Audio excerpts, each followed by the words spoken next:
Hey, I'm Corinne and I'm the founder of Speckled, the tool that helps PMs build the right thing at the right time. Today we're going to be talking about how to figure out what to put in an MVP using story mapping.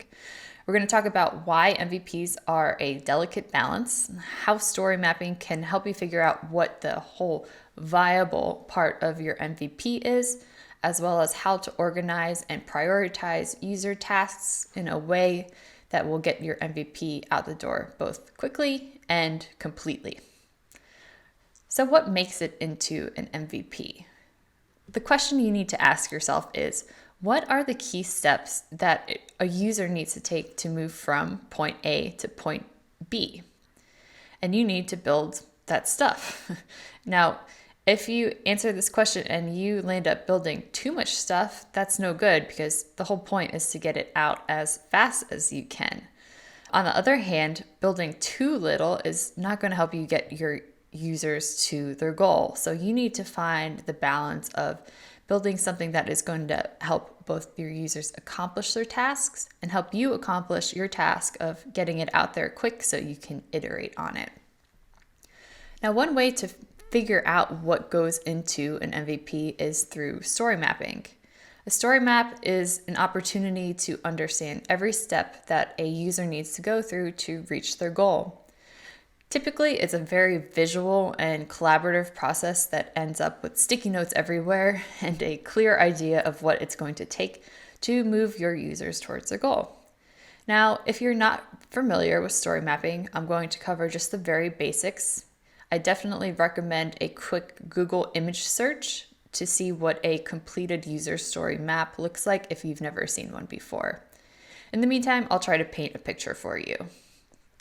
Imagine a big wall full of sticky notes, and at the first row, at the top, is the major activities that you expect your user to partake in to reach their goal.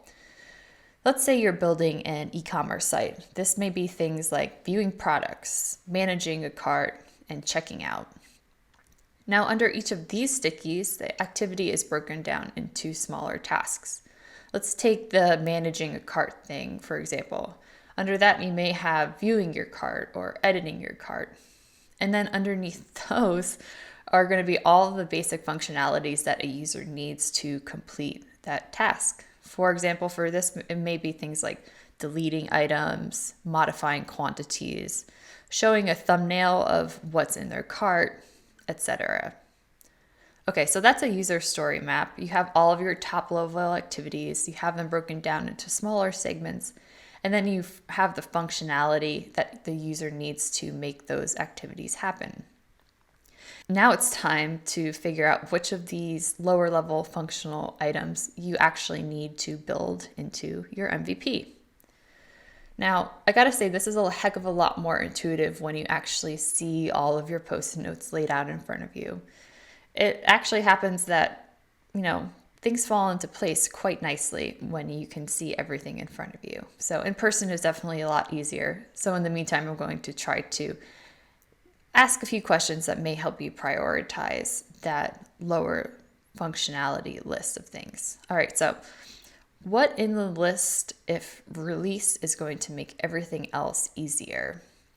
Maybe there's something that you can build that has a lot of other things dependent on it, so that way you knock that thing out first and then the rest of it you can do at a later time. What is going to be fastest to release? This is an MVP after all. You want to get it out there as quick as possible. Is there anything that you can get done really quickly and really get a quick win with? Another question to ask is, are there any features that would logically be clumped together and should be built at the same time?